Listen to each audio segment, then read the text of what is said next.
Welcome to Lotus Tale Studios, where every story carries a lesson that could change your life. If you're new here, hit that subscribe button now, you won't want to miss what happens next. Today's tale is about two women who refused to be broken, and the empire they built from the ashes of betrayal. On that day, the Marquis of Dingyuan, Lord Thomas Bennett, who was also my father-in-law, returned to the estate. Following him were two people, a woman who still retained an elegant grace, and a young maiden in the bloom of youth. The mother and daughter bore a striking resemblance to each other, their features delicate and refined. I stood behind my mother-in-law, bowing my head in silence. My husband, James Bennett, stood opposite us, his eyes fixed on the young girl, never leaving her for even a moment. The main hall was crowded with people, the atmosphere heavy like a cloth soaked in water. My father-in-law still wore his armor, his clothes covered in the dust of the road. His hand rested on the hilt of the blade at his waist, his voice cold and sharp like metal striking stone. "Madam, this is Victoria Chen. From now on, she will be a concubine in the manor." He pointed toward the older woman. My mother-in-law, the legitimate wife of the Marquis and the matriarch of the Bennett clan, did not let her smile falter. She even took a step forward, intimately grasping Victoria Chen's hand. "Sister, you have had a hard journey." I saw that at the corners of her eyes, every wrinkle was held in perfect check, appearing joyful yet diplomatic. My father-in-law was clearly very satisfied. His gaze shifted to my husband. "James, this is Rose Chen, the daughter of Victoria. In the future, she will marry you as a second wife." James's face immediately flushed red, not from shyness, but from sheer jubilation. The word thanks almost escaped his lips before he swallowed it back, simply bowing his head and nodding vigorously. No one paid any attention to me. I was like a carved pattern on a great pillar in the main hall. Whether I existed or not made no difference. The father wanted to take a concubine, and the son wanted to take a second wife. The newcomers were mother and daughter, while my mother-in-law and I were merely in-laws by marriage. The vast estate of the Marquis was to host two weddings in a single day. It was truly bustling. My hands clenched tightly inside my sleeves, nails digging deep into my flesh. Yet I felt no pain. My mother-in-law's voice suddenly rose, full of excitement. "A great joyous occasion. A great joyous occasion. The Bennett family spreading its branches and leaves is truly a blessing from the ancestors." She turned to instruct the steward to quickly set up a banquet and to bring out the jars of daughter's red wine that had been buried in the cellar for 20 years. After that, she took my hand, her grip warm and steady. "Catherine, do not stand there dazed. Go to the warehouse and retrieve some bolts of cloud silk and satin that were imported the other day. Make new garments for Madame Chen and Miss Rose. Remember to choose the best quality. Do not be stingy with our wealth." I looked up at her. Her eyes were overflowing with laughter like the warmest sunshine of early spring. Yet it sent a chill down my spine. I nodded stiffly. "Yes, mother." Then I turned and walked toward the warehouse. The bunch of copper keys hanging at my waist felt heavy, weighing me down until I found it hard to breathe. As I passed by James, he did not look at me even once. His mind was entirely focused on the maiden named Rose. As for Rose, she lowered her lashes, her cheeks blushing as she stole a glance at him. He had the heart and she had the will, so where did that leave me? I opened the heavy warehouse door. The scent of precious wood immediately wafted out. Rolls of silk were arranged neatly, shimmering with a gentle jade-like luster under the dim light. I stood there for a long time, not knowing whether to cry or be angry. But it seemed my tears had dried up that day. What use was anger? My father-in-law held military power, and my husband was the future heir. Their words were the final decision. My value, from beginning to end, was only to look after the inner courtyard and be a virtuous, dignified wife to the heir. But now he had a new beloved. I slowly walked in, my fingertips gliding over the cold bolts of silk, cloud silk, brocade satin, suzhou embroidery. Each item was worth 1,000 gold pieces. Even the dowry from my maiden home could not exchange for these. My mother-in-law had instructed me to choose the best, so I pulled out a bolt of cloud silk embroidered with brilliant golden peacocks. The gold threads sparkled blindingly under the dim light, causing my heart to sting. I carried the silk out of the warehouse, feeling as if I were embracing a block of red-hot iron. The welcoming banquet was set in the main hall, bustling with noise and excitement. Thomas and James sat in the seats of honor, while Victoria Chen and her daughter sat below, laughing and talking incessantly. My mother-in-law moved between the tables, personally serving food and pouring wine. Her smile never faded. It seemed she was truly happy. I handed the silk to the servants and quietly returned to my seat, not saying another word.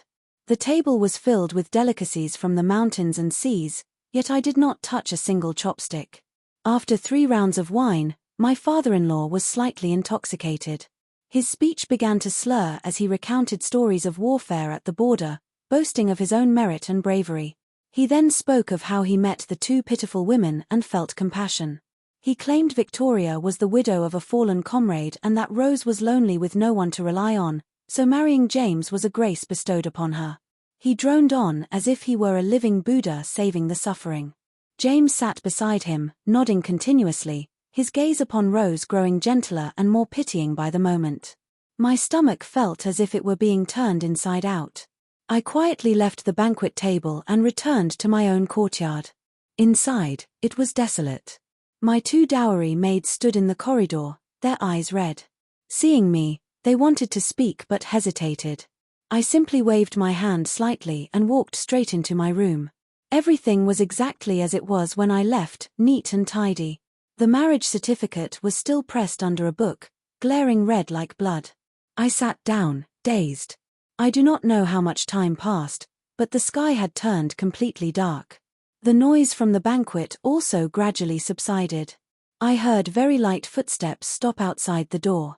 It was Pearl, my maid. "Madam Catherine, it is late. You should rest." I did not reply. Immediately after, there was a soft knocking on the door. 3 steady taps, neither fast nor slow, unlike Pearl's way of knocking. My heart suddenly tightened. Who was it? From outside came a very quiet, very familiar voice. "It is me, Mother." I froze, then stepped forward to open the door. She stood outside, still wearing the bright red ceremonial robe from the day, but her smile had completely vanished. Under the moonlight, her face was cold as ice, her eyes sharp as knives. She slipped into the room, immediately closed the door, and bolted it. Without looking at me, she walked quickly to the window, tilting her ear to listen for any movement outside. In the courtyard, there was only the sound of the wind rustling through the leaves. My heart was in turmoil. "Mother, you." She spun around, stepped in front of me, and gripped my wrist tightly. The force was so strong it hurt. Her voice was lowered but urgent, sounding like both an order and a whisper. "Catherine, hurry and pack the precious jewelry. We must leave immediately tonight." My mind buzzed. "Leave." I repeated the word as if chewing on a stone. "Where to?" In the darkness, her eyes shone as bright as stars. "Leave this place." "To a place without them." I looked at her, unable to reconcile the fierce woman before me with the radiant Marchioness of the day. My voice was dry. "Why?" She cut me off. "There is no why. This house is rotten to the core. Today is not the first time, nor will it be the last. Do you still want to endure?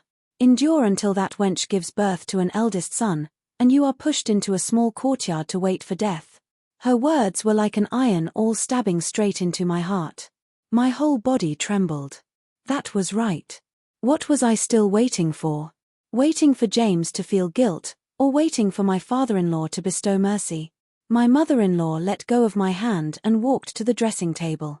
She pulled out the drawer, sweeping all the jade hairpins, earrings, and bracelets into a cloth bag she had prepared long ago. Her movements were swift and unhesitating. She turned her head to look at me. "Do not stand there frozen. Where is your dowry list? Bring it out. Anything valuable must be taken. Not a single item is to be left behind, especially land deeds, shop titles, and banknotes." I felt as if I had suddenly awakened. I rushed to the bedside and took out a small red sandalwood box from a secret compartment. The dowry list was handed to me by my own mother before I married. Every item was clearly recorded. My mother-in-law took it, glanced over it, and pulled out several papers. A 3-room house in the South City, a silk shop on the West Street. Not bad. All profitable properties. She nodded, stuffing the papers into her clothes. She asked, "Where is the rest?" I replied, "Everything is locked in the warehouse." She lowered her voice and scolded, "Foolish child." But there was no blame in her tone.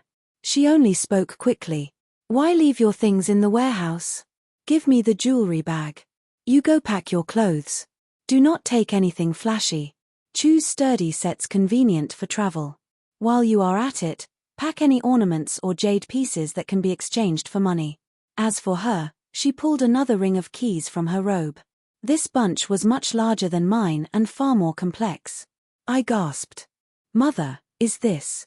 She replied calmly, "The master keys to the Marquis's estate.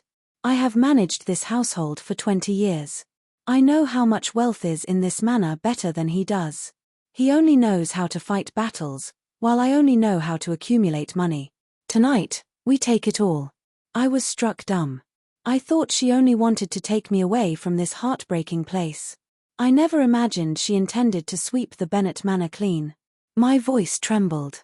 What if they discover it? My mother-in-law laughed coldly. "By the time they discover it, we will be thousands of miles away. I did not nurture my trusted aides for 20 years just for show. Your father-in-law thinks leading troops is a skill. I will let him know that managing a household is harder than fighting a war." She shoved a ring of keys into my hand, her voice decisive. "This is for the outer courtyard warehouse. Inside are the rewards he received from this campaign, gold and silver. Take them. The secret room in the East Wing has antiques and calligraphy accumulated from previous generations. Take them. Under the West Stable, there is a cellar I have been digging for 3 years, hiding real silver off the books. Take that, too." I clutched the cold ring of keys tightly, my palms already drenched in sweat. This matter was too big. So big I dared not think too deeply about it. It was no different from uprooting the entire Bennett Manor. My mother-in-law looked straight at me and asked, "Are you afraid?" I looked up to meet her gaze and shook my head decisively. Afraid? From the moment James's eyes fixed upon that other woman, my heart had already died. What is there for a dead heart to fear? I replied, "I am not afraid." A hint of a smile finally appeared on my mother-in-law's face, like ice and snow beginning to melt in early spring. "Good. A good child." She patted my shoulder gently, her voice deep and steady. "Remember this well, a woman can only rely on the money in her hand and another woman in the same plight. Men, if they want to be the sky, let them hang up there. We will stay on the ground and live far better lives than they ever could." She said nothing more on that. "Are your 2 dowry maids trustworthy?" I nodded. "Pearl and Ruby grew up with me." She spoke coldly. "Call them in tonight. If we succeed, they follow us to a lifetime of wealth. If we fail, we die together. Let them choose for themselves." I opened the door. Pearl and Ruby were still standing in the corridor, their faces full of worry. I repeated my mother-in-law's words exactly. The 2 maids looked at each other, then immediately knelt down without hesitation. "We servants are willing to follow Madame Catherine." My mother-in-law nodded. "Good. Pearl, go to the outer courtyard and find Steward Wang. Give him this." She held out a slightly worn jade pendant. "He knows what to do." She instructed again, "Ruby, follow me. Catherine, you stay and pack everything that can be carried. Be quick. We only have 2 hours." The night was thick and black. The entire estate was submerged in a drunken stupor. My mother-in-law, the 2 maids, and I were like 4 shadows in the night, beginning a frantic house-moving operation. I opened all the dowry chests, gathering the banknotes and gold leaves my mother had hidden at the bottom, stuffing them tightly into a money pouch close to my body. Then I grabbed clothes, jewelry, and anything that could be exchanged for silver. I did not even forget the precious inkstones James kept separately in his study, nor the landscape painting by a master of the previous dynasty hanging on the wall. I did not need them, but leave them for his new wife, that so-called Rose? No. What I needed was money. 2 hours later, my mother-in-law and Ruby returned. Behind them were 2 burly servant women, neither saying a word, each carrying a heavy sack. My mother-in-law's face showed a hint of fatigue, but her eyes shone even brighter. She said, "It is done. Steward Wang has led all the usable carriages to the back gate. The remaining servants were each given 50 taels of silver and dismissed. Before dawn, this place will be an empty shell." I looked at her, an indescribable sense of admiration rising in my heart. She calculated like a god, without a single loophole. My mother-in-law, the woman who had played the role of a virtuous wife and loving mother for 20 years in the Bennett Manor, had hidden so many tricks that I had never known. "Go!" With a decisive command, the 5 of us clutched large and small bundles, silently crossing the courtyards, heading straight for the back gate of the estate. Along the way, we did not encounter a single soul. The entire manor was as silent as a desolate grave. The small alley behind the back gate was so dark one could not see one's own hand. Steward Wang, the middle-aged man who was usually always gentle and smiling, now stood at the head of the alley like an iron tower, silent and motionless. Beside him were parked 3 mule carts covered with blue cloth, looking utterly ordinary. The carts were already piled high with bulging sacks, and the mules' mouths were muffled with soft cloth to prevent them from making any noise. Seeing us arrive, Steward Wang immediately bowed, his voice lowered to the extreme. "Madam Grace, Madam Catherine, everything is ready." She nodded, handing the large bundle in her hand to him. "Uncle Wang, all these years, I have relied on you." "Madam speaks too heavily." Steward Wang took the bundle and placed it on the cart, his voice dropping low, every word heavy as stone. "The Marquis is without benevolence or righteousness, so do not blame us for being unrighteous. For many years, Madam has been as kind as a mountain to the Wang family. Even if I must risk my life, I am determined to keep Madam and everyone safe." Only then did I understand how long her net had been cast and how deep it went. We quickly climbed into the middle mule cart. The carriage compartment was not large to begin with, and it was already packed tight with belongings, leaving only a small space. Myself, my mother-in-law, Pearl, and Ruby, the 4 of us squeezed in together. The smell of dust mixed with the scent of gold and silver assaulted our noses. She lifted the carriage curtain and instructed Steward Wang outside. "Follow the plan. Take the waterway to Nanju. There will be someone there to receive you. After delivering the goods, take your whole family overseas. Do not return here. I have prepared all the papers." "Thank you, Madam." Steward Wang bowed again. "Madam Grace and Madam Catherine, take care on your long journey." He did not ask where we were going. That was the tacit understanding between them. The driver gently tugged the reins, and the mule cart silently began to roll. The wheels grinding against the stone pavement made only a very faint creaking sound. I lifted the curtain, looking back.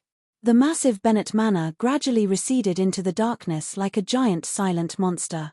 That place held 3 years of my youth, the home I once thought would be for a lifetime. Now it had all vanished. I lowered the curtain, my palms freezing cold. My mother-in-law took my hand. "Do not look anymore. From now on, we will have a new home." I nodded, leaning against her shoulder. That night, no one slept a wink.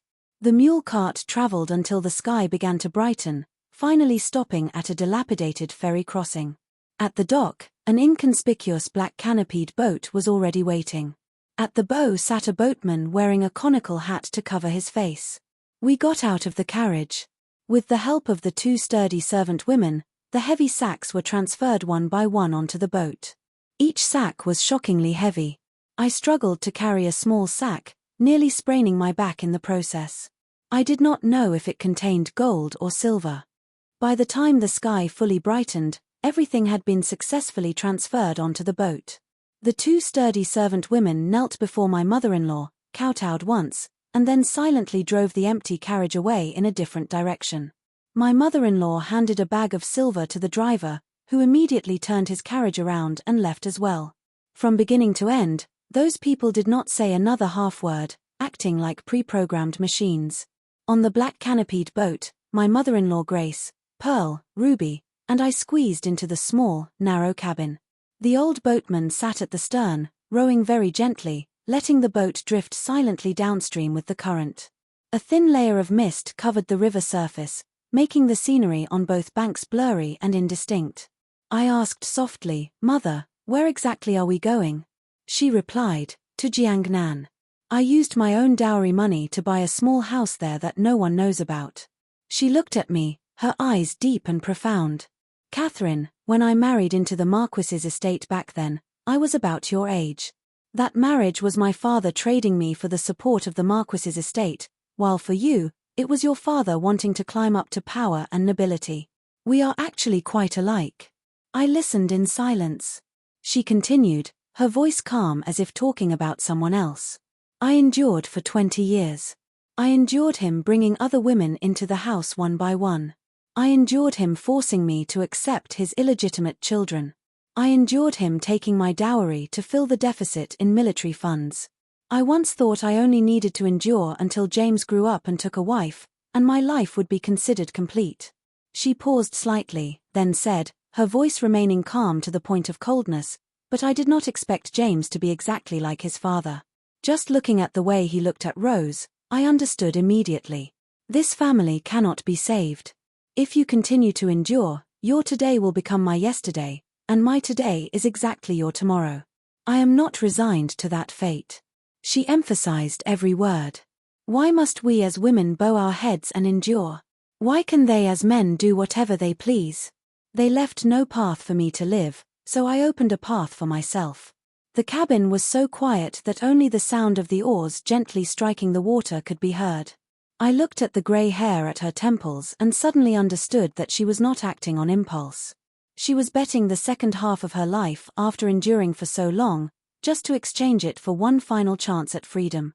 I said decisively, "Whatever you want to do, I will follow you." She smiled, a smile that was truly relaxed. "From now on, do not call me mother, and do not call me madam. My surname is Morrison. My given name is Grace. Call me Aunt Grace." My nose stung, and I just nodded slightly. "Aunt Grace." She gave a soft hum of acknowledgement, then took out a stack of papers from her bosom. "This is our foundation for the future." She spread them out in front of me, her voice clear and distinct. "I have exchanged all the dead assets in the manor for these." They were dozens of banknotes, each with a staggering denomination, and more than 10 land deeds and house titles scattered across the great north and south of Jiangnan. Grace said, "What Steward Wang took away was gold, silver, and antiques, things that are easy to trace. What we are carrying is this." She pointed to the pile of papers. "Banknotes are valid for whoever holds them. When we get to Jiangnan, I will change my identity, and no one will find us. As for this..." She pulled out another piece of paper and handed it to me. I took it. On it were 2 large words written in bold, flowing strokes, "Divorce letter." It was not the Marquis writing a divorce letter to her, but her writing a divorce letter to the Marquis. The content below made my spine run cold as I read it. She listed every crime of the Marquis of Dingyuan over the past 20 years, from moral corruption to embezzling military provisions. Any single one of them was enough to damn him for eternity. A ruthless glint flashed in Grace's eyes. "I have had people make 100 copies of this document. If we remain safe and sound, it will never appear. But if they dare to send people to hunt us down..." Speaking to this point, she laughed coldly. "Then the Marquis of Dingyuan can just wait to have his estate sealed and his property confiscated." I clutched the divorce letter tightly, my fingertips trembling slightly. The woman before me was no longer the Marchioness, nor was she a mother-in-law anymore. She was a strategist, a general. Her battlefield was the inner courtyard, and her soldiers were human hearts and wealth. In this battle, she had already won. The black canopied boat drifted downstream for 3 days and 3 nights. During those 3 days, we almost never docked, eating only the dry rations and drinking the clean water prepared on the boat. The old boatman remained silent, focusing only on rowing each day, handing us some dry cakes at mealtime. Pearl, Ruby, and I were tense at first, constantly lifting the curtain to see if anyone was chasing us. But Grace, I decided I would call her that from now on, remained as steady as Mount Tai. Most of the time, she closed her eyes to rest, occasionally teaching me some skills she had kept hidden for years, reading the water currents to know the depth, looking for footprints on the shore to know if people had passed, watching the birds in the sky to know if there were settlements nearby. These were things I could never have learned in a lifetime confined within the deep courtyards of the great mansion. I was like a dry sponge, desperately absorbing every bit of it. Early in the morning of the fourth day, the boat suddenly slowed down. The old boatman spoke up. "Madam, ahead is Tongju Wharf. If we go further, we will enter the Grand Canal section. There are many boats passing through, and the people are a mixed bag." Grace nodded slightly and handed him a heavy bag of silver. "Old uncle, you have worked hard. Row to the deserted dock ahead. We will go ashore." The old boatman lifted the bag of silver to weigh it, said nothing more, and simply did as he was told. We docked at a desolate, abandoned ferry crossing. Our luggage still consisted of those same heavy large sacks. The boatman turned the bow and vanished into the morning mist in the blink of an eye. All four directions were deserted, leaving only the four of us women and a pile of belongings. "Aunt Grace, what do we do now?" I asked. "Wait," Grace replied with just one word. She led us to drag the luggage into a small forest near the shore, finding a secluded spot to sit down. We waited for about an hour until the sound of a carriage echoed from afar. Before long, a mule cart that looked little different from the ones that used to run in the capital rolled up on the small path. The driver was a thin, gaunt man. As soon as he saw us, he immediately jumped down, walked over quickly, and bowed to Grace.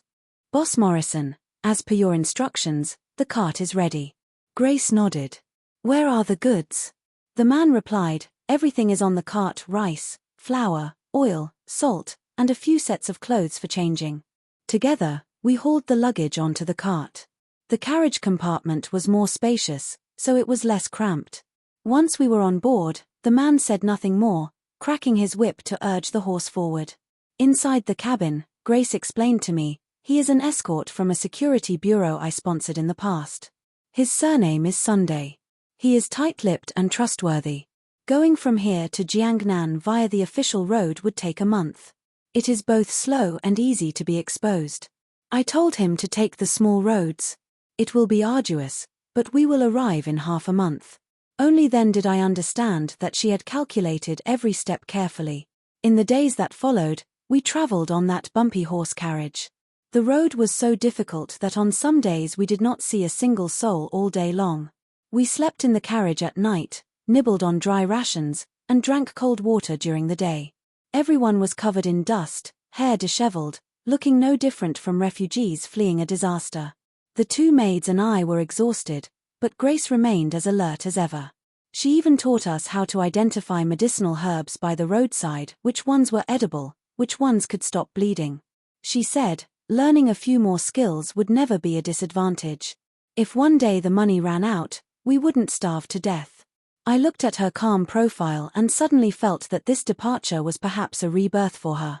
At dusk on the 15th day, the carriage passed through a dense bamboo forest and stopped in front of a house with white walls and black tiles. The house was not large, consisting of 2 rows, but it was elegant. In front of the door, 2 small streams wound around, and beside it grew several clumps of green bamboo. Grace said, "We have arrived. Let's get down." Looking at the strange yet peaceful house before me, I was momentarily dazed. "Guard son, please help us carry the luggage inside." The courtyard was swept clean. Clearly, someone came to look after it regularly. Grace took out a banknote for 500 taels and gave it to him. "Brother son, thank you. We will handle the rest of the journey ourselves. Return home, live a peaceful life, and consider that you never met us." Guard son exchanged a few polite words and accepted it. He bowed deeply to Grace, then drove the carriage away, disappearing into the bamboo forest. The courtyard door closed, cutting off the entire world outside. There was a well and a stove in the courtyard, and the bedrooms were laid with brand new bedding. Pearl and Ruby cheered in delight and immediately went to draw water to start a fire for cooking. More than 10 days of eating dry rations had driven them mad. I followed Grace into the main room. On the table sat a food box. She opened it, and inside were 4 meat dishes and a soup, still steaming hot. Grace said, "I asked someone to arrange this in advance. An old woman named Chu comes every 3 days to clean and bring some food. Apart from her, no one knows there are people here." I looked at those simple home-cooked dishes, and my eyes suddenly turned red. Finally, we did not need to live in fear anymore. The four of us took satisfying hot baths, changed into clean clothes, and sat around the table to eat our first hot meal in over 10 days. The food was simple: green vegetables, tofu, and a bowl of steamed eggs. Yet we devoured it as if we were at a grand banquet. By the time we finished eating, the sky was pitch black.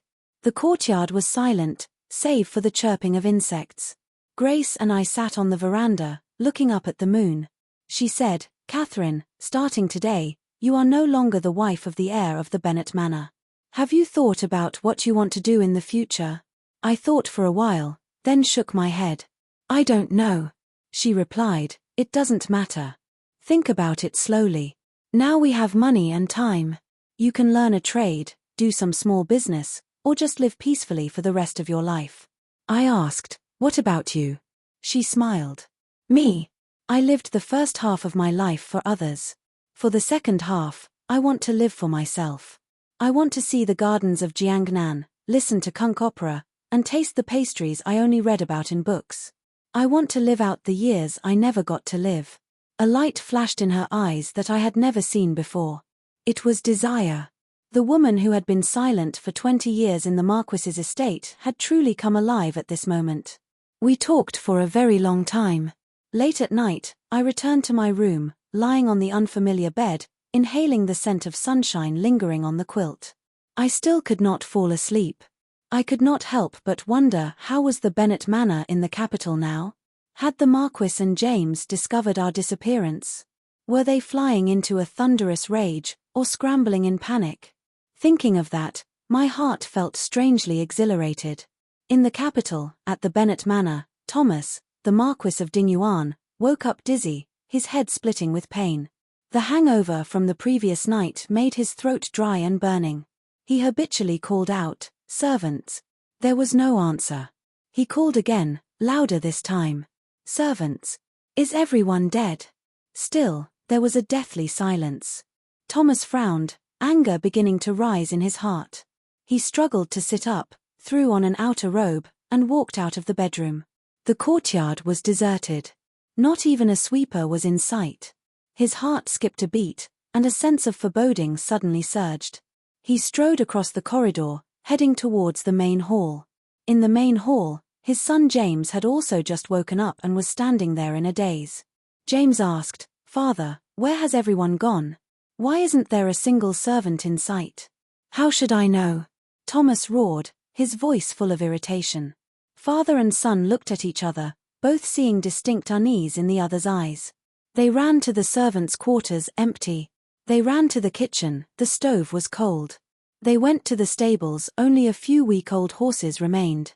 Not a single one of the fine steeds that could run 1,000 miles was left. Panic wrapped around their hearts like vines. "Where is the madam?" Thomas suddenly remembered and went to check the madam's courtyard. They rushed to the main courtyard. The gate was wide open, and the inside was completely empty. In the bedroom, the blankets and pillows were folded neatly. The dressing table was bare. The precious jewelry usually displayed there was gone. Not a single piece left. "Where is Catherine?" James also began to panic, turning to run back to his own courtyard. The result was the same. The person was gone, the building empty. The father and son stood in the middle of the desolate courtyard, staring at each other. Just then, an affectedly sweet voice rang out from behind. "My lord, young master, why are you two here? We have been waiting forever for someone to serve tea." It was Victoria Chen and her daughter, Rose Chen. They had also woken up and were eagerly preparing to start their new life in the Marquis's estate. Seeing them, the flames of fury in Thomas's heart flared up. "Shut up," he roared. The mother and daughter were startled into silence, frozen on the spot. "Father, what is going on?" James's voice was already choking up. Thomas did not answer. He suddenly remembered something and rushed frantically toward the study. In the secret chamber of the study was where he kept the family's wealth. He opened the door to the secret chamber with trembling hands. Inside, it was empty.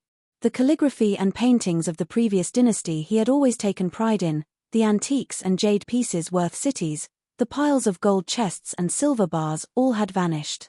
Only the empty shelves remained, appearing to mock him. Thomas's vision went dark, and he nearly collapsed. Rebellion. This is rebellion, he muttered, then dashed out of the study like a mad beast, running all over the estate. The warehouse was empty. The accounting room was empty. His wife's private storehouse didn't even have a strand of hair left. The house had been swept clean. Just as he was about to go mad, a man dressed as a steward stumbled in. My lord, it's bad. There are many people outside. They say they are our creditors, holding debt notes and demanding money. Creditors? Thomas grabbed him by the collar and roared. What creditors? When have I ever owed anyone money? The steward trembled violently and said, It was the madam, using her private seal.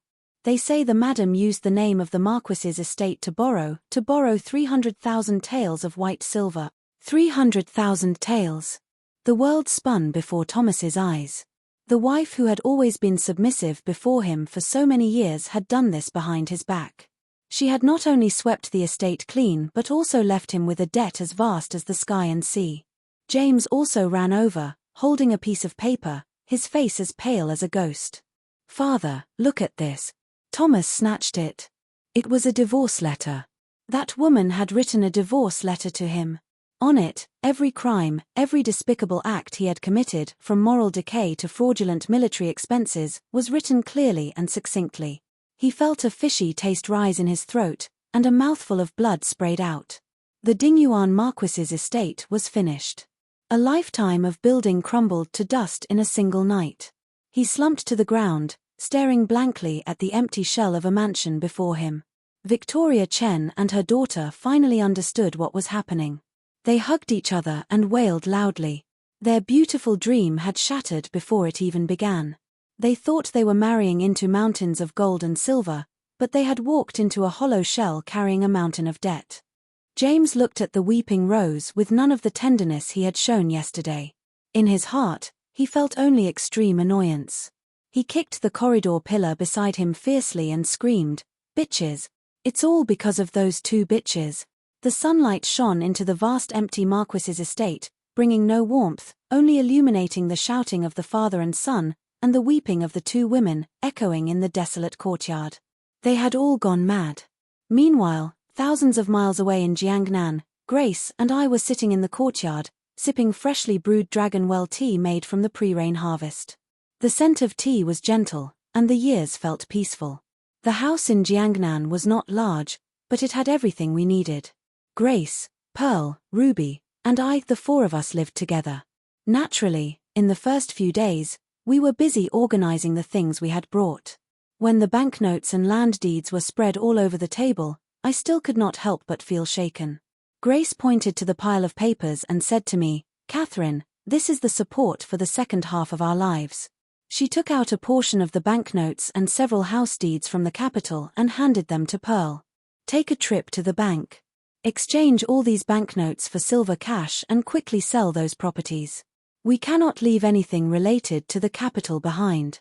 Pearl was a little worried. "Madam, just me alone?" "Don't worry." Grace handed her an address. "This is the place of a distant cousin of mine. He will help you. Remember, be careful in everything." Pearl nodded. And the next morning, she dressed as a man and set off. Ruby and I stayed behind, beginning to learn household management under Grace's guidance. She spread a ledger in front of me. "Look how much money we currently have, how the monthly expenses are, what we want to do in the future. Everything must have a plan. Money cannot simply be held in one's hand. One must know how to use money to make more money." She taught me how to read ledgers, calculate interest, and evaluate the prospects of a business deal. These things were far more useful than the embroidery and needlework I had learned in my boudoir for over a decade.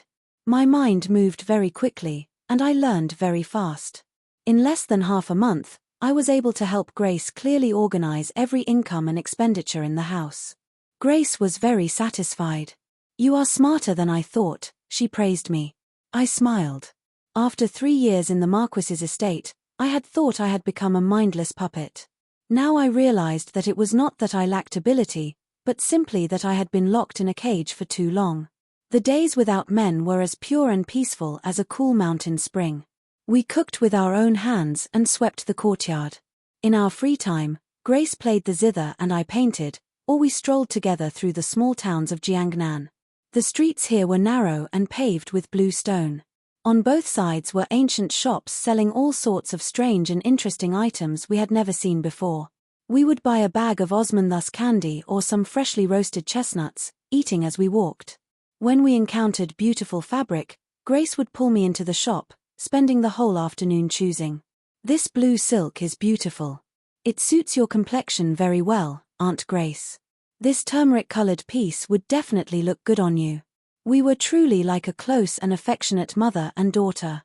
Sometimes I felt as if I were in a trance, feeling that the 3 years in the capital were just a nightmare, and the present was the moment I finally woke up.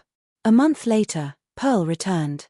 She had not only sold all the properties for a good price but also brought back the latest news from the capital. "Miss Catherine, Aunt Grace." She had changed her form of address. "The Bennett Manor is finished."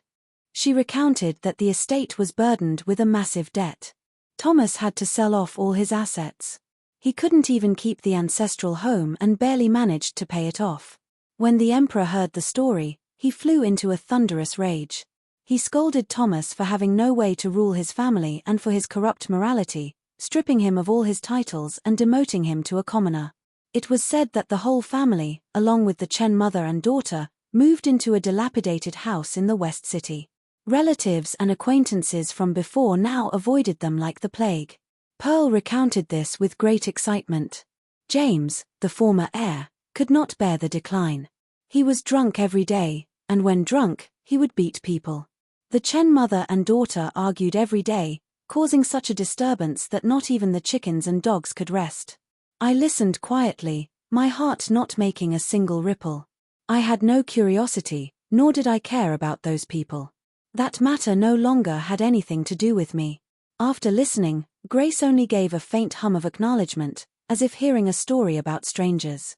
She counted the silver Pearl had brought back, entered it into the ledger, and said, "All right, the business of the capital ends here. From now on, no one is allowed to mention it again." "Yes," we replied in unison. Day by day, the money in our hands was enough to live luxuriously for a lifetime. But as Grace said, people cannot live in idleness. Idleness easily breeds wicked thoughts. She asked me, "Catherine, what do you want to do?" I thought for a long time and then replied, "I want to open an embroidery shop. I have loved embroidery since I was small. My mother was a famous embroiderer in Jiangnan. She passed on all her essence to me. In the Marquis's estate, the things I embroidered were only used to please a husband. Now I want to turn it into my career." Grace fully supported me. "Good. If you want to do it, then we will do it together. Jiangnan embroidery is famous throughout the world. If we do it, we must make the best." No sooner said than done, we began looking for a location in the town. Grace had eyes as sharp as a tiger's. She did not choose the most bustling location but rented a 2-story loft in a quiet alley frequented by scholars and refined people. She said, "Our products are to be sold to those who know how to appreciate them.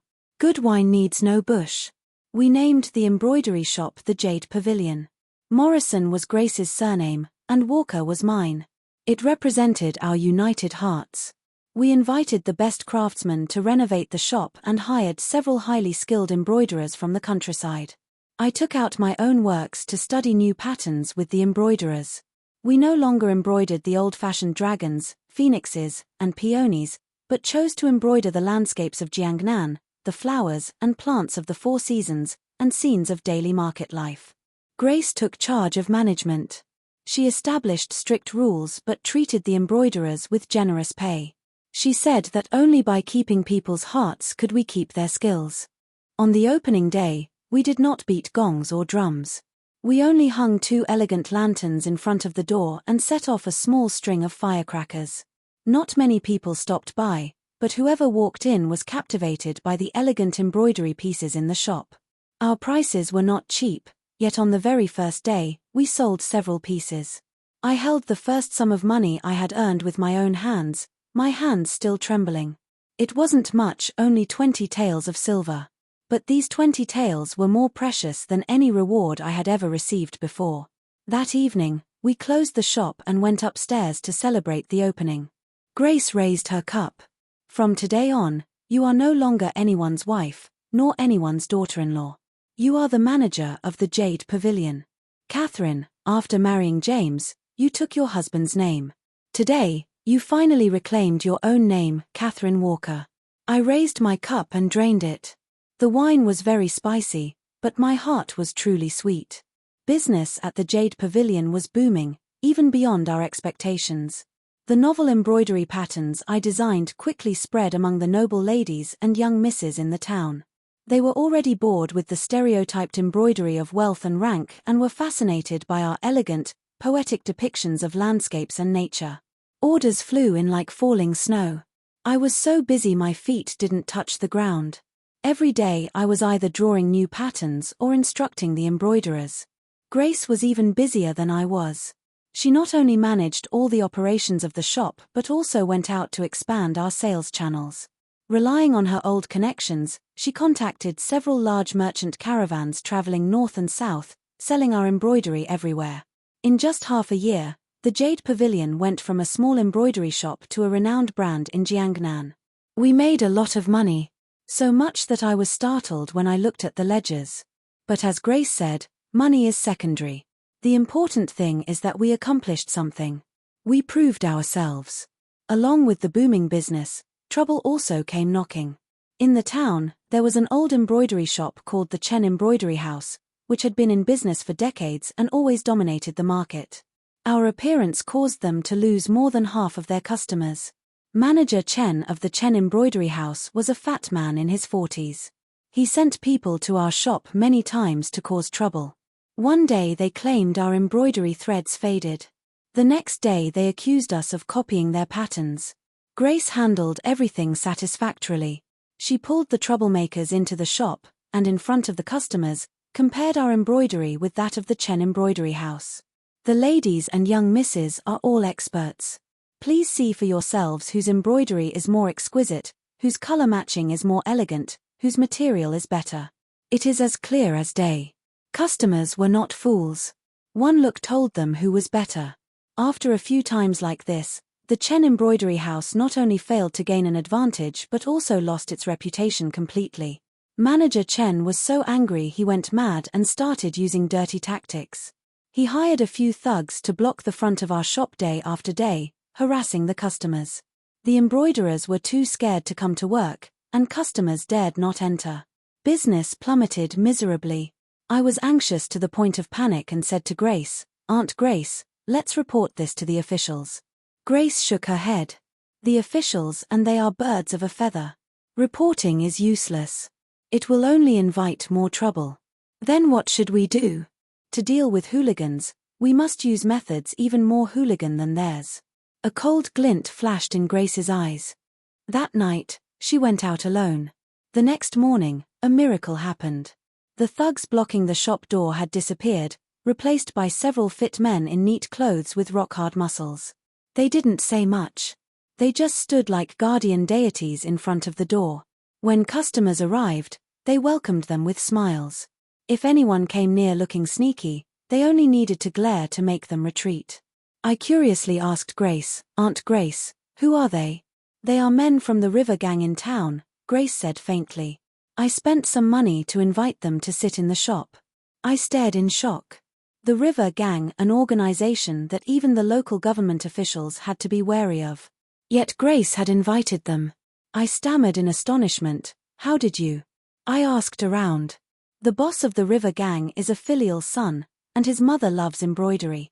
I personally went to present 100 longevities embroidery piece and promised that from now on I would handle all the embroidery for weddings and funerals for the brothers in the gang. Grace said, "Sometimes human favor is more useful than silver." Once again, I admired Grace to the point of prostrating myself. The news quickly reached Manager Chen's ears. He was scared out of his wits, and the very next day he brought valuable gifts to our door to apologize.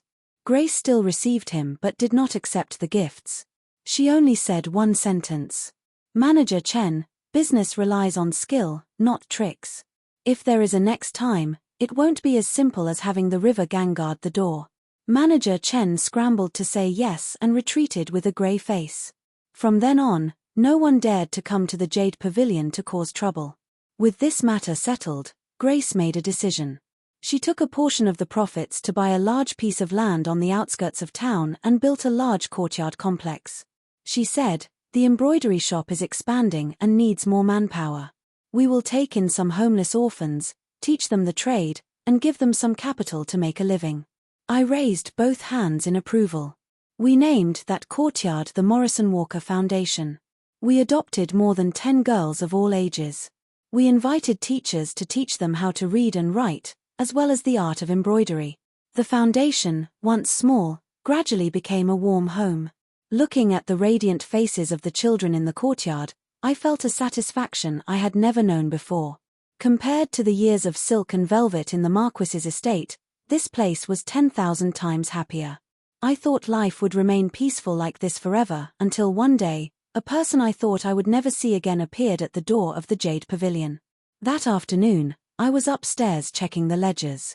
Ruby suddenly ran up in a panic, her face pale. "Miss, it's bad. He found us." "Who?" I put down my brush, frowning. The former heir. James." Ruby's voice trembled. My heart gave a heavy thump, as if someone had struck it with a hammer. I stood up, walked to the window, and silently looked down.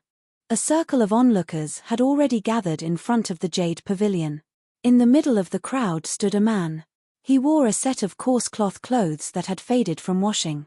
His hair was messy, his beard stubbly, and his appearance haggard. If not for the few familiar features still remaining on that face, I simply could not have recognized him. He was the heir of the Dingyuan Marquis who had been full of high spirits and glory just a year ago. He was arguing with the shop assistant. "Let me in. I want to see Catherine. I am her husband," he screamed, his voice hoarse. The assistant blocked him. "Sir, you are mistaken. Our manager doesn't know you." Whispers rose ceaselessly from the surroundings. "Isn't that the beggar who has been wandering around town for the past few days? He dares to claim he is the husband of the manager of the Jade Pavilion? A toad lusting after swan meat." Those words provoked James, driving him to rush in frantically. My hands and feet were ice cold. I never expected he could find us here, nor did I expect him to turn into such a miserable state. Grace also heard the news and walked upstairs. She stood beside me, glanced down once, and her eyes immediately turned cold. She lowered her voice and said, truly a lingering ghost. "Aunt Grace." My heart was in turmoil for a moment. Grace patted my hand gently. "Don't be afraid. Go down and meet him. There are some things that must be faced sooner or later." I took a deep breath and nodded. I walked downstairs with Grace. All eyes in the shop turned toward us. I walked to the door and looked at the man who was both familiar and strange. James also saw me. He froze for a moment. Then a wild joy erupted in his eyes. "Catherine, it really is you. I finally found you." He pushed the assistant aside, wanting to rush toward me. Reflexively, I took a step back to avoid him. 2 guards from the river gang immediately stepped forward. The smile on James's face froze. "Catherine, what is the meaning of this?" He looked at me in disbelief. I looked at him, my heart incredibly calm. Neither hate nor love, just like looking at a stranger. "Sir," I opened my mouth, my voice steady. "You have mistaken me for someone else. My name is Catherine Walker, the manager of the Jade Pavilion. I do not know you." "Don't know me?" James's eyes widened.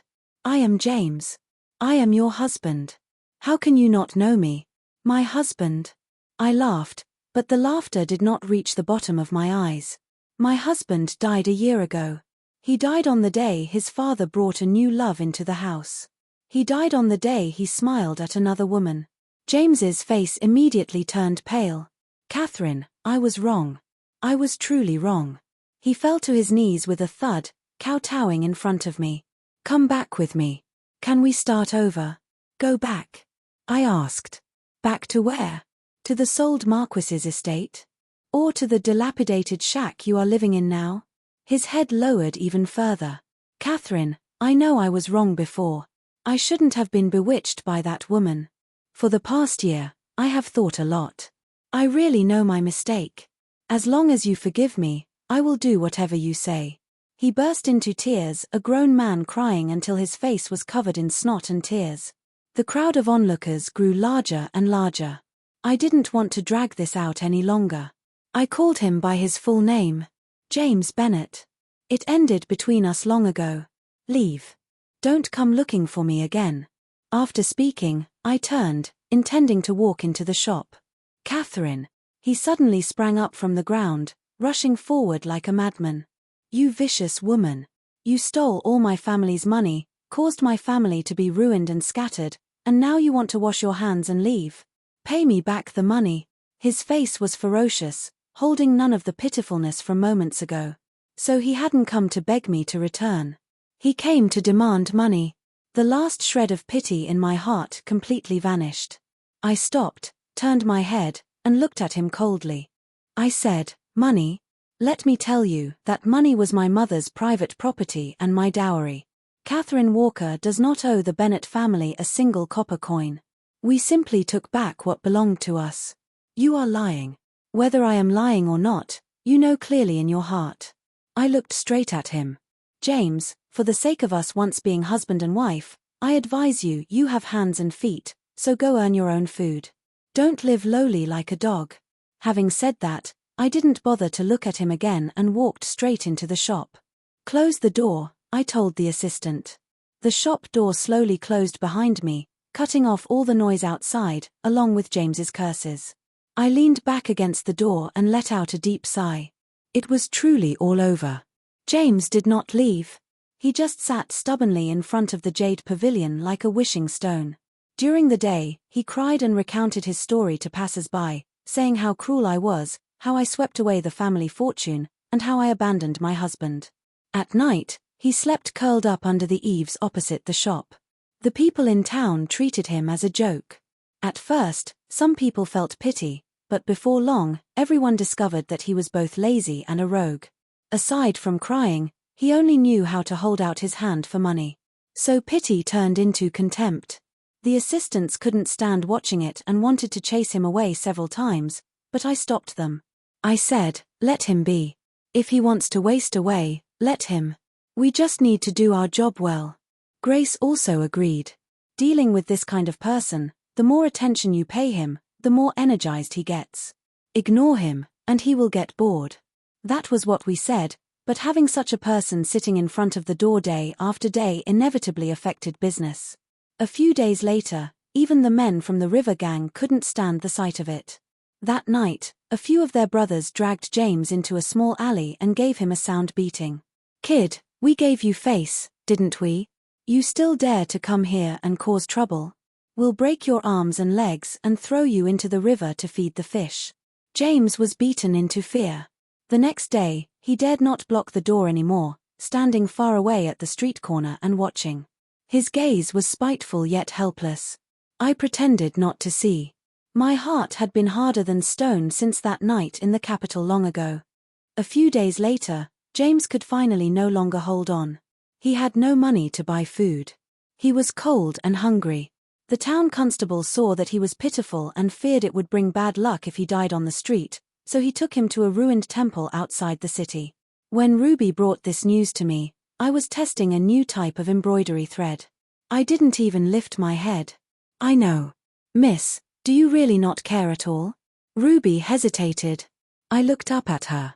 Ruby, what do you think I should do? Cry a river?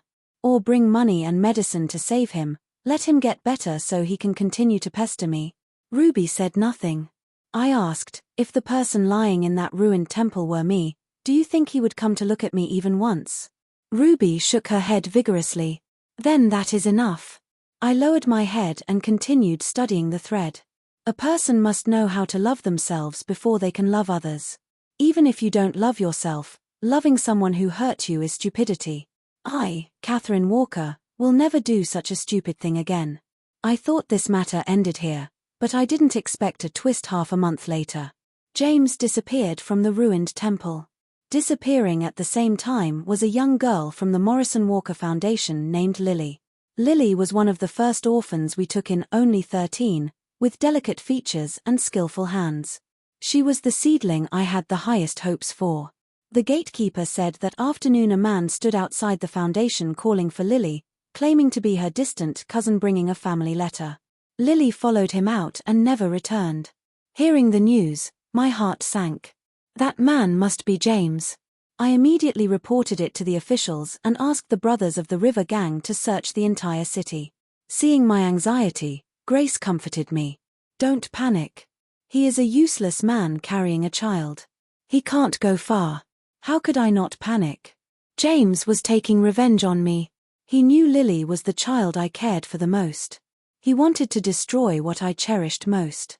My heart felt as if it were being roasted on a fire. I sent people to the ruined temple, the city gates, and everywhere he could possibly go, but there was no news. He seemed to have evaporated from the human world. For 3 days and 3 nights, I didn't close my eyes. On the morning of the 4th day, when I was almost in despair, people from the River Gang arrived. They found James and Lily in a mountain cave 10 miles from the city. When I followed them there, James was preparing to assault Lily. Lily's clothes were torn, her face full of tears, struggling desperately to resist. Seeing that scene, the blood in my body rushed straight to my head. I charged forward, picked up a rock from the ground, and with all my strength, smashed it down on James's head. He groaned and collapsed to the ground, blood flowing from his head. I threw the rock away, took off my outer coat, and hugged the trembling Lily tightly. Don't be afraid. It's okay now. I am here. Lily burst into tears in my arms. The brothers of the River Gang surrounded us, looking at the unconscious James. Manager Walker, how should we deal with this trash? I looked at the unconscious James, my eyes holding not a shred of warmth. I said, hand him over to the officials. Just say he kidnapped a young girl with evil intent. The witnesses and evidence are complete. Let the county magistrate handle him according to the law. The leader of the River Gang chuckled softly. Handle according to the law. Manager Walker, rest assured, once he is in the main prison, we will have a proper chat with him. We guarantee that for the rest of his life, he will never be able to touch a woman again. I said nothing, considering it a tacit agreement. For this kind of scum, any mercy is superfluous. I carried Lily back to the Morrison Walker Foundation. I personally applied medicine to her injuries and made the Osmanthus cake she liked best. That night, even after falling asleep, she still held my hand tightly and wouldn't let go. I sat by the bed, watching over her all night. Looking at her sleeping face, I suddenly remembered what Grace once said. A woman can only rely on the money in her hand and another woman in the same plight. Now, I want to add one more thing. The only ones who can protect us are ourselves. We must become even stronger. Strong enough that no one can ever hurt us again. James's ending was extremely miserable. He was sentenced to 5 years for kidnapping a young girl. Inside the prison, because he offended someone, his manhood was destroyed. By the time his sentence ended and he was released, he had become a completely crippled man. Grace told me these things later. At that time, I was teaching the first class to the new children at the Morrison Walker Foundation. I just gave an O and asked nothing more. This person had completely disappeared from my life. The incident with Lily shocked me greatly. I realized that while the Morrison Walker Foundation could give the girls a home, it couldn't protect them for a lifetime. I discussed it with Grace and decided to establish a girls' school. We would not only teach them embroidery but also reading, writing, and calculation. We even invited a retired female bodyguard to teach some self-defense moves. I hoped that every girl walking out of the Morrison Walker Foundation would have the ability to protect herself and the capacity to live an independent, autonomous life. This idea was shocking and scandalous at the time. Many people mocked and spat at us, saying we were delusional. Why do women need to learn so much? In the end, isn't it just to get married? I paid them no mind. Grace supported me with all her heart. Just walk your own path. Let others say what they will, she said. We are not nurturing brides, but women who can hold up half the sky. The girls' school was quickly established. We not only took in orphans but also opened enrollment. Any girl who wanted to learn, regardless of rich or poor, was accepted. The reputation of the school quickly spread far and wide. The Morrison Walker Foundation was no longer just a simple embroidery shop or charity hall. It had become a symbol, a place that any woman unwilling to submit to fate looked towards. Time flew by. In the blink of an eye, another 5 years passed. The business of the Jade Pavilion became increasingly prosperous, with branches spreading across the country. The Morrison Walker Foundation also trained wave after wave of excellent girls. Some became independent shopkeepers. Some became famous in the embroidery trade. And some married, using the knowledge they learned to manage their families well, winning the respect of their in-laws. Grace and I were also getting old. I was no longer that immature young woman from years ago. There were wrinkles at the corners of my eyes, but my gaze had become more determined and calm. Grace's hair was completely white, but her spirit was still sharp. She had handed over all business matters to me, dedicating herself entirely to the school, spending every day with the children, laughing like a true child. We became a true mother and daughter pair, relying on each other. Today was Grace's 60th birthday. The entire Morrison Walker Foundation was lit with lanterns and flowers, livelier than the new year. The children who had grown up returned from all over, crowding the courtyard. Everyone surrounded Grace, singing birthday songs and presenting gifts they had made themselves. Grace smiled until she couldn't close her mouth. During the banquet, she pulled me aside. "Catherine, I am very happy today. I want to tell you something." She took a small packet from her bosom and opened it. Inside was a lock of dry hair and a letter that had turned yellow. I was puzzled. "Is this from my father-in-law?" Grace replied. "Thomas?" "Yes."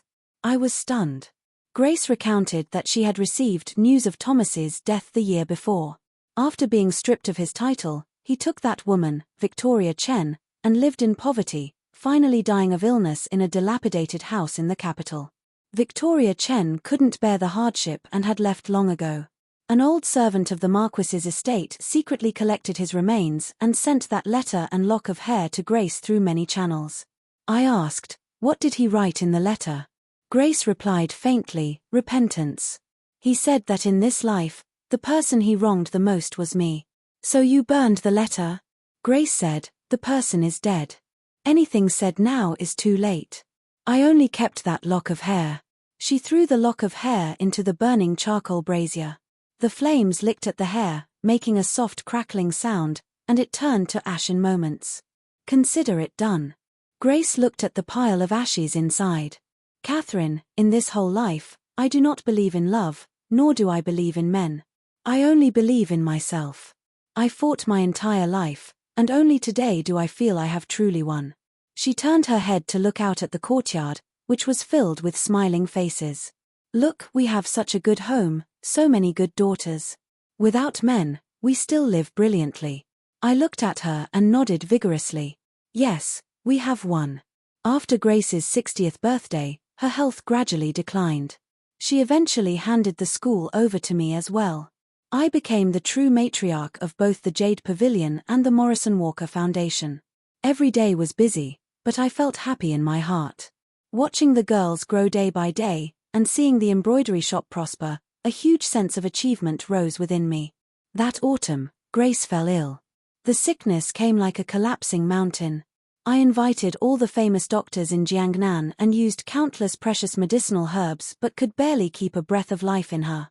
She spent most of her time in a coma. The moments of clarity were few. I understood her time was near. During that period, I put aside all business, staying by her bedside day and night to look after her. I told her interesting stories from the shop and new things from the school, just as she used to do with me. She just listened quietly, occasionally offering me a smile. One night, she suddenly woke up. She held my hand, her strength as light as a feather. "Catherine, help me up. I want to see the courtyard." I draped a very thick cloak over her and lifted her into a wheelchair, pushing her out into the courtyard. The moon was bright that night, moonlight spilling like water over the courtyard. The osmanthus flowers were in full bloom, their fragrance sweet in the air. "It smells so good." Grace took a deep breath. I replied, yes, the osmanthus is blooming beautifully this year. Let's take a turn around the courtyard. Catherine, she suddenly spoke, I want to go back to the capital to take one last look. My heart suddenly felt heavy. Aunt Grace, your body. I know, she interrupted. I just want to see the place where I grew up one last time before I die. That house had nothing good about it, but after all, it is where I lived for more than half my life. I looked at her earnest eyes and couldn't bear to refuse. All right, I said. I will go back with you. We prepared the most comfortable carriage, brought the best doctor and close servant, and set off for the capital. We traveled very slowly. More than a month later, we finally saw the majestic city walls of the capital. 20 years, I had been away from this place for 20 years. The capital was still as prosperous as before. But the scenery remained while the people had changed. We didn't enter the city but went straight to a hillside outside the capital. That was the ancestral burial ground of the Bennett family. Thomas was buried there, too. His grave was small and desolate, just a small mound of earth with a wooden marker bearing no words. Grace asked me to stop the carriage in front of that grave. She looked silently at that marker for a long time. There was no clear expression on her face. One couldn't tell if it was joy or sorrow. Finally, she took a small jar of wine from her bosom and slowly poured it onto the grave. Thomas, I have come to visit you. Her voice was soft as a breeze. This cup of wine is to respect our one-time acquaintance. From now on the road to the underworld, you and I have no further connection. After saying this, she threw the wine jar to the ground and turned her head. Let's go.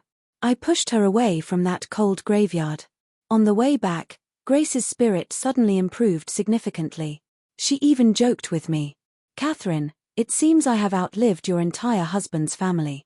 In the future, you must support me in my old age and see me off when I depart this life.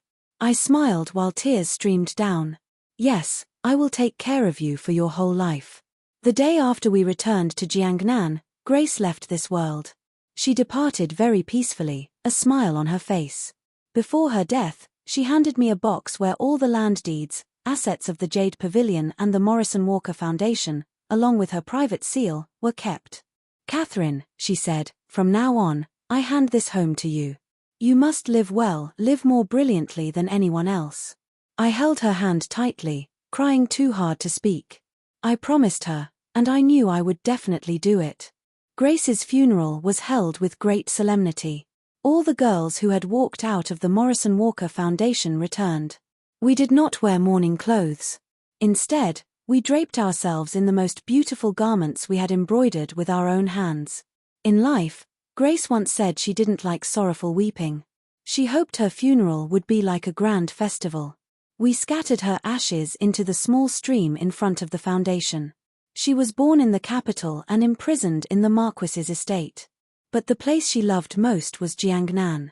She wanted to stay here, watching over her home, gazing at her daughters. After Grace passed away, I was sorrowful for a long time.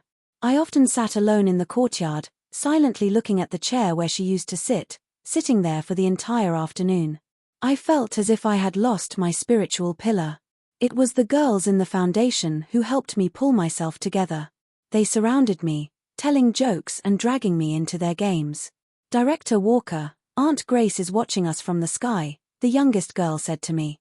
She surely wouldn't want to see you so sad. Looking at those tender, innocent faces, I suddenly woke up. What Grace left me was not just a business but a responsibility. I could not collapse. I began to return to managing the embroidery shop and the school. I pushed the Jade Pavilion to reach even more distant lands, even overseas. I expanded the scale of the girls' school twofold, so that more girls could learn to read and learn a trade. I inherited Grace's dying wish and did even better than she had. Many more years passed. I grew old, too. My hair turned white, my steps unsteady. I handed the Morrison Walker Foundation over to the student I was most pleased with. One winter afternoon, the sun was beautiful. I lay on a rocking chair in the courtyard, covered by a thick blanket. Those girls from years ago, now grandmothers and mothers, came in droves to visit me. They chirped around me, telling me about their families and descendants. I half closed my eyes, listening to those sounds, feeling truly at peace in my heart. My entire life, I experienced humiliation, rose up to fight, and touched glory. I did not marry for love, but I gained kinship and a career even more precious than love. I did not give birth to children, but I have hundreds and thousands of children. I suddenly remembered that moonlight night years ago when Grace and I sat under the eaves talking. She said, "A woman must live for herself." I think I did it. I lived the way I wanted to. I slowly closed my eyes. In the final moment of consciousness, I seemed to see Grace. She stood amidst a field of brilliant spring sunlight, smiling at me, looking exactly as she did when we first arrived in Jiangnan years ago. She reached out her hand to me. I also smiled and reached my hand toward her. "Aunt Grace, I have come." True strength lies not in the ability to endure suffering in silence but in the courage to walk away from what no longer serves you. This story reminds us that a woman's value is never defined by a man's validation or a title. Instead, dignity and freedom are built upon the pillars of independence and self-reliance. Like Catherine and Grace, we must realize that while we cannot control the betrayal of others, we have the absolute power to rewrite our own ending. By loving ourselves enough to leave and building our own path, we transform from victims into the architects of our own destiny. The story ends here for now. If it touched your heart or left you thinking, I'd love to hear your thoughts in the comments. Please like, subscribe, and share Lotus Tale Studios to help more stories come to life. Remember, your worth is not determined by those who failed to see it. Until next time, keep blooming.